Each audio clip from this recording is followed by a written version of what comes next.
Hello folks, welcome to this week's What's New with Microsoft 365 and Teams for the week 19th to the 26th of June.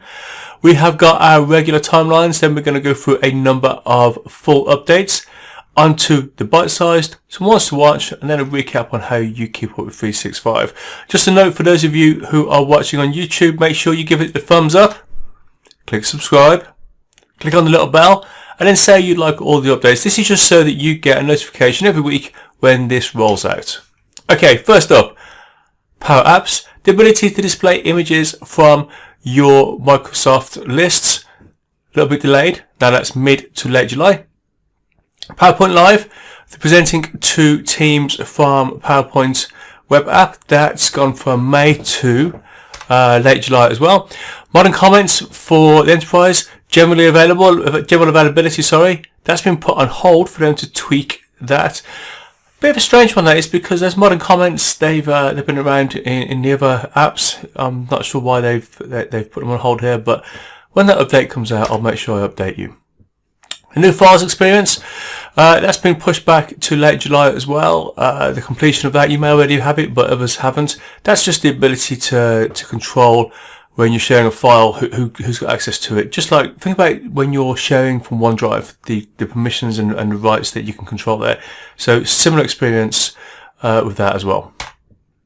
Okay, onto our first full update, the sharing experience for OneDrive. So if we look over here, you can see down the bottom, we've got some the faces, just like the little discs from their profile. If you go to the bottom, it just shows you at a glance who you've shared a file with. Now, if you click on Shared With, and it takes you through to the window that shows you much more granularity on those permissions, and you can see more details. But at a glance, that's quite nice. Rolling out mid-July for most of us.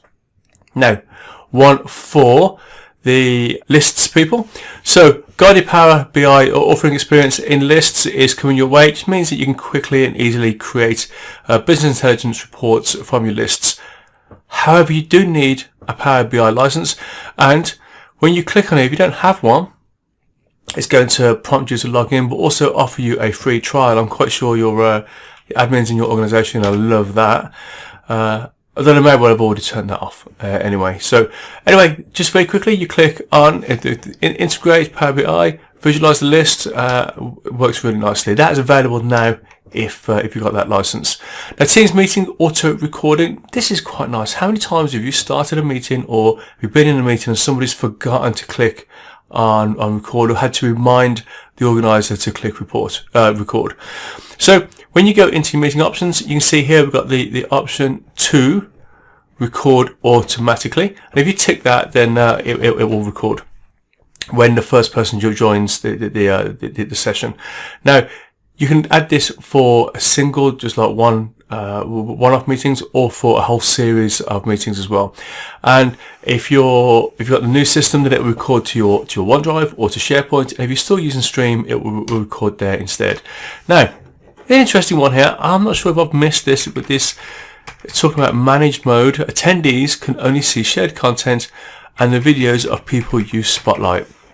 Not sure about that. I'll see what that is and maybe come back to you next week on that. But that update is coming out mid-July. I think that'll be really popular.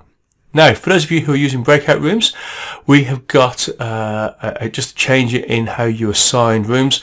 So we've got a pop-out panel here. So instead of clicking on the right-hand side, we do click on the right-hand side still, but then it pops open in this window. And you can see here that the window pops open, and it should be faster and easier to just to select lots of people and assign them to a room. So look forward to that. That should be easier to use, and that also is due in July. Now, already onto our bite-sized updates, including the device audio when you're sharing from a mobile device. You can see that new button down there to include the audio, due late June.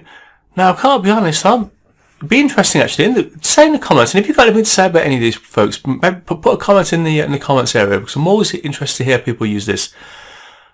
I cannot see myself using my mobile phone and having content on there and running a meeting from it. But if you can see a use case for that, as in like an example of how you'd use it, then it'd be great to see that, guys.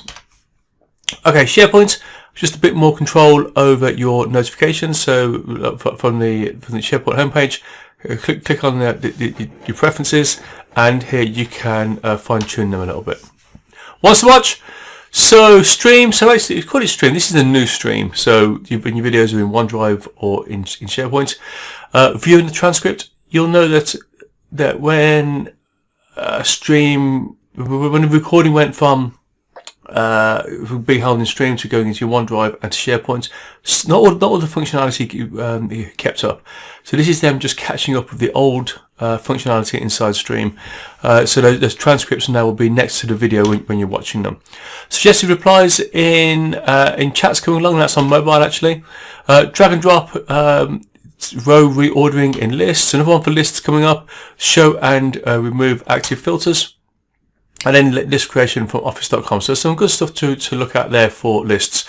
Now, the same goes for what I'm about to say for ones to watch, but also the bite size or the ones earlier. So if you ever see one-liners, if they catch your eye, then just go to the notes area, click on the URL or the address for the blog, hop over there, and you'll see maybe one paragraph on each of these. So if any of those catch your eye, then pop over there.